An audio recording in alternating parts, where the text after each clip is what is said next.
and I will talk about from change management perspective, and not from IT change management, but from people's perspective. How do we take people with us in a digital transformation project?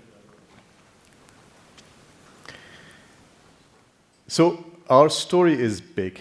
We decided to change everything at the same time, and I will explain you the background.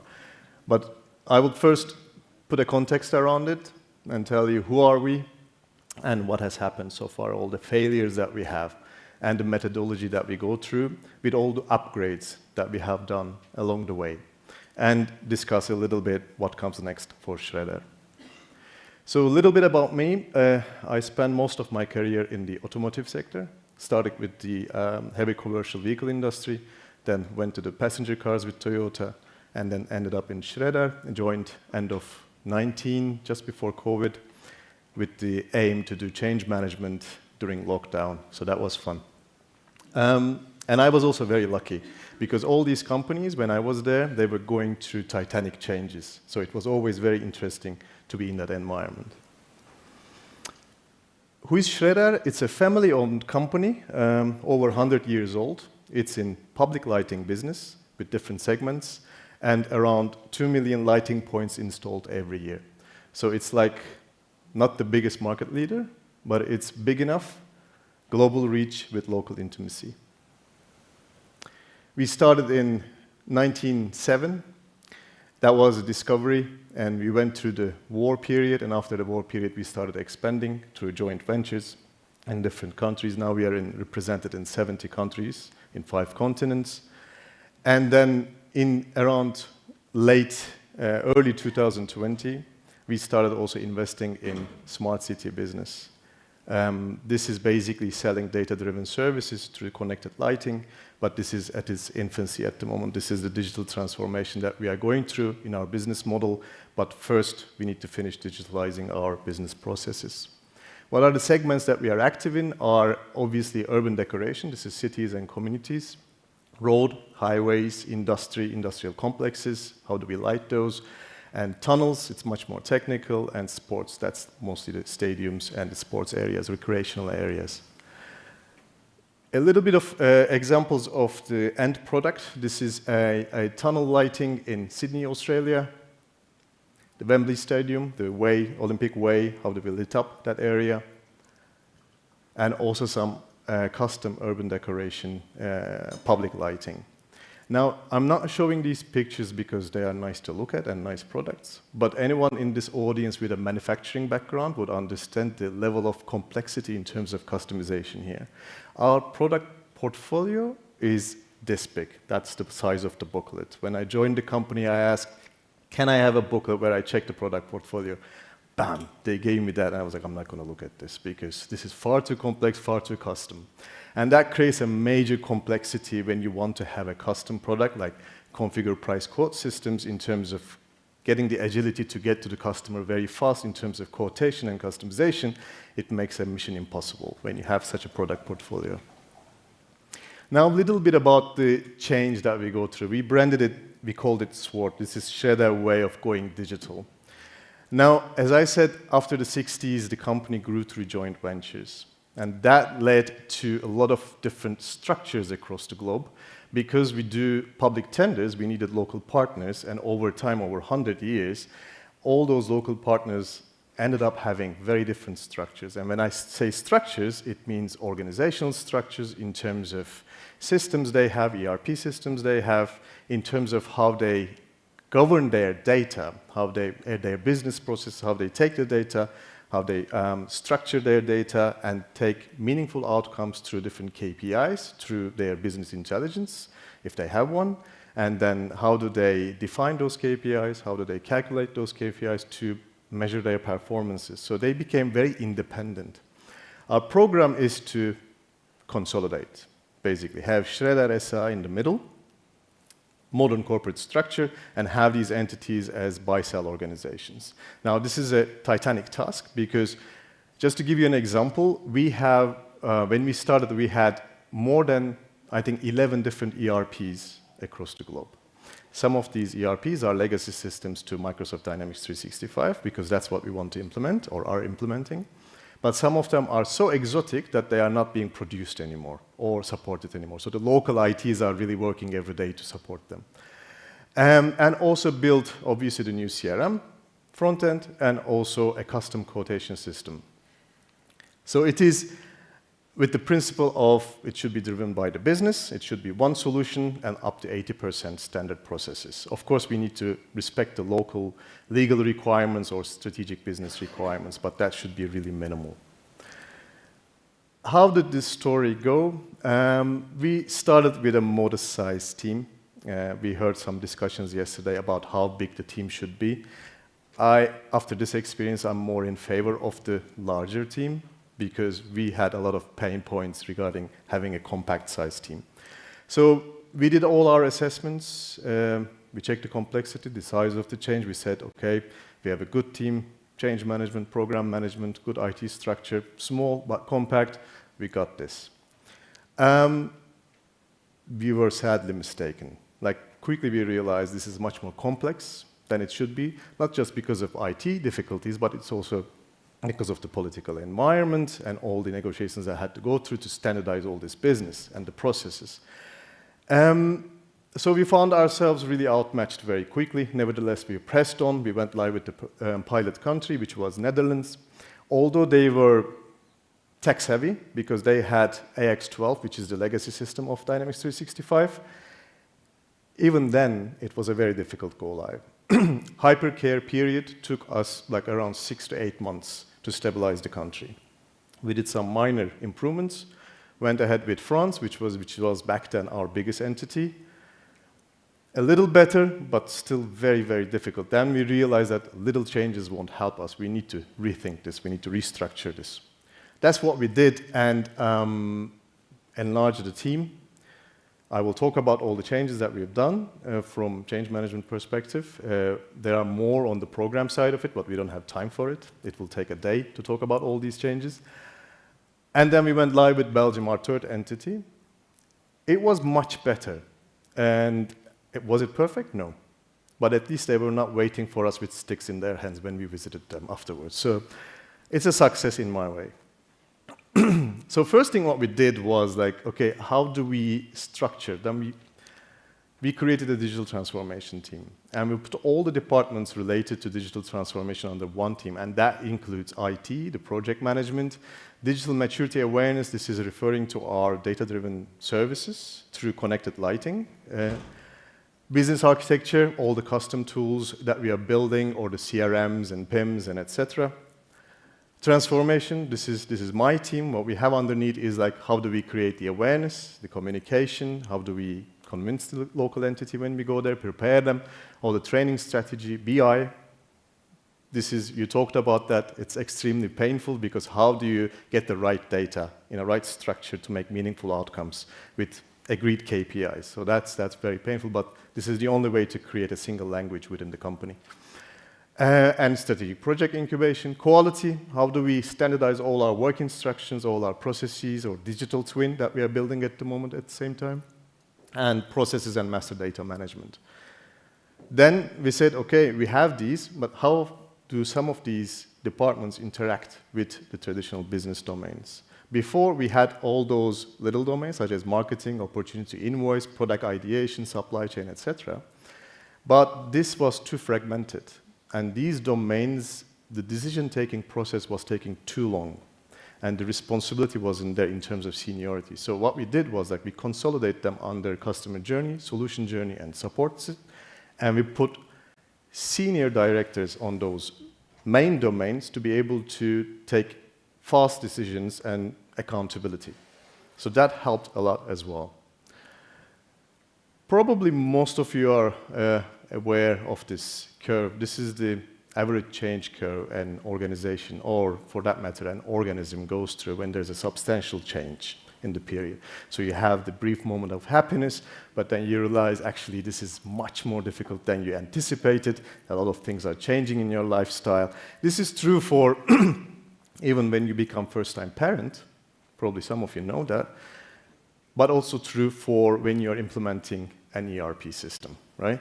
It's the same thing. The depth of that depression curve depends on how fast your baby will start sleeping through the night. What kind of support system do you have? What kind of coaching do you have? What kind of guidance do you have? Do you have an au pair in your house, and etc.? So depending on the external support that you get, you might go through this curve faster, or you don't depress that much. So when we go to a country, to our commercial entity, we say, we communicate this. There's no way around this. You will go through hell, but we will be there for you. And we will do our best to support you. And we are learning as we go as well. So every time when we go to a new country, you will have a better support structure. So we will go through this curve together, but we will bring in some predictability, some structure to it, some visibility, so you can anticipate, you can position yourself. So we have some toolbox that will make your job a little easier, but it will nevertheless be difficult. You will go through that depression curve, but together we will go out. So that is extremely important in our experience to set the stage right, set the expectations right for the people that are going to go through this change. And then we apply the ADKAR methodology developed by ProSci. Maybe some of you are familiar with this, but I will go over it very quickly. Of course, we had to calibrate it a little bit according to the culture of our company. Every company is different. What are the deliverables there? The communication plans, building a solid sponsorship model, the coaching plans based on need of the organization after the assessments that you go through, resistance management. We all know that's very personal and very delicate matter, and there's no right way of doing it. It's just identification is the most important part. And the training plan, in my opinion, is one of the most important ones. And what are the individual outcomes that we want to see? That people are aware of what we are doing, when are we going to do it, who is going to do what is their role in it, and what are the risks of not going through this change. They need to understand that. The desire to change, obviously, we just closely linked to the resistance management. And most importantly, they need to have the theoretical knowledge. And not just the theoretical knowledge, how do you convert that theoretical knowledge to ability to function? It's one thing that you read a book about playing golf, it's another thing to go on the field and being able to hit that ball. And how do we reinforce this? The hypercare period, I will talk a little bit more about that one. And we believe this is how things come together. Communication plan, it's like a never-ending story. You start strong, you set the stage right, and until you reinforce this whole program, all this change, you need to keep communicating. Sponsorship model, I will talk a little bit more in detail of these things. It starts with the awareness and the desire. The sponsors, they need to give you the right platform to talk. They need to endorse you. Because at the regional level, you don't have any authority, but they do. Coaching plan, this is an ongoing process. It needs to be on the map all the time, that people need coaching in different soft skill coaching, hard skill coaching, depends on the need. Resistance management, we will talk about as well, that is linked to desire and the training plan. How do we create that knowledge and convert it into ability, right? Communication plan, very simple actually. It needs to be consistent and it needs to be rhythmic. You will have your weekly, bi-weekly functional meetings and IT meetings or external supplier meetings to manage this project. This is more on the program management side. But how do we make sure that we communicate all these changes or upcoming stuff or delays and all that stuff to the management, but most importantly to the people who are going to go through this change? So this has to, as I said, it needs to be periodic, and all this has to repeat itself on a monthly basis. And probably semesterly or quarterly, you need to announce it to the whole organization. The sponsorship model is, it needs to start with the senior leadership. You need to make sure that your CEO, your C-level puts it on the map and keeps it on the map until this change is done, until this is reinforced. The moment they slip, the moment they stop talking about this, it will crumble very, very quickly, because there are also a lot of other priorities, especially on the commercial organizations, because they need to sell the product, right? And they need to maintain it. As I said, that message needs to go through the regions, and they need to endorse it to their organizations. You will sit in between as the digital transformation team to make sure that, okay, this is basically how we are going to transmit this information. You sit in between the leadership and the people who are going to change, and the functional leaders or the general managers, sales leaders, commercial directors. They need to introduce you to their local organizations, and they need to tell you who are the influential figures, that you need to build a change champion network there to be able to extend your limbs to those organizations, because they won't listen to you, they won't know you. You will have no authority there. So first thing what we do when we go to a commercial entity, and this is an example scorecard, is that we really analyze the organization. We analyze the organization on several aspects. We want to understand what is the awareness, the heat map of the organization. What is the knowledge level of the organization? Because it might be that they come from a legacy system, so they might already possess some of the knowledge, or they come from a very exotic ERP system, or really Excel-based stuff. That happens, believe me. And that means that you have to put much more effort into training them and changing them. Probably you will have to hire new people in that organization. And what is the distribution of the resistance level? So this is basically, how do we do that assessment is, we don't want to think that people think that this is an HR assessment. It is not. This is just to understand what are we dealing with here. So A is on the supportive side, B is neutral, apathic, or even probably resistant. And 1 to 2 to 3 is like, 1 is basically, is this person equipped with the soft skills to cope with this change or not? How much coaching do we need to do here? So that gives you a heat map of understanding of the local organization, and then you can start taking actions with the HR department or the change champion in line with the general manager. And that is it. We are not really, when we look at this, interested on the individual level. We go down to the individual level only when we think that there's a possible resistance on a critical function. So that's what we do. But on the awareness, what we believe is like, really having any red is not acceptable, because the moment everyone understands what are the risks of not doing this, is this an existential threat, which in this case it is, doesn't matter how long you've been in the sector, then they are more accepting. And when you communicate to them, we have a solid training strategy, don't worry, we will take you with us, we will train you enough, and we will not let your hand go unless you are fully confident, they will be less resistant to this change, because scare and not being involved is the major part of the resistance that comes from an organization. How do we approach the training? We have a 5-phase strategy. Before we had like 3 phases, and this is upgraded after all the experience that we went through. We start identifying key users per domain, from supply chain, from sales, and etc., on every commercial entity, and we train them really, really hard. And then we understand, I will talk a little bit in detail about that, because to me this is one of the most important part. Then we go to the user training, and there we still hold the key users' hands while they are teaching. We are teaching together the users, because users normally they want to be educated in their own local language, and in the group functions we don't possess that kind of language. But we are still there for the key users, and then we retrain the users based on the assessments that we do to understand where do we do microsurgeries. But the key users do that by themselves. Then we go live. After the go live, we have a hypercare period. Now, in the beginning, it was more 6 to 8 months. Now we are able to reduce it to 3 months. With Belgium, I think it was like 2 to 3 months. We were able to close the hypercare period.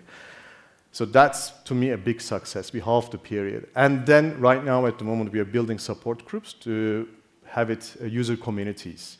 All the countries that went live, they joined these communities once a quarter. They share best practices. We have Q&A sessions, and we also communicate to them what are the new system updates, what are the new process updates, and as such, because we need to keep them informed along the way as well, because as you said, it is constantly developing.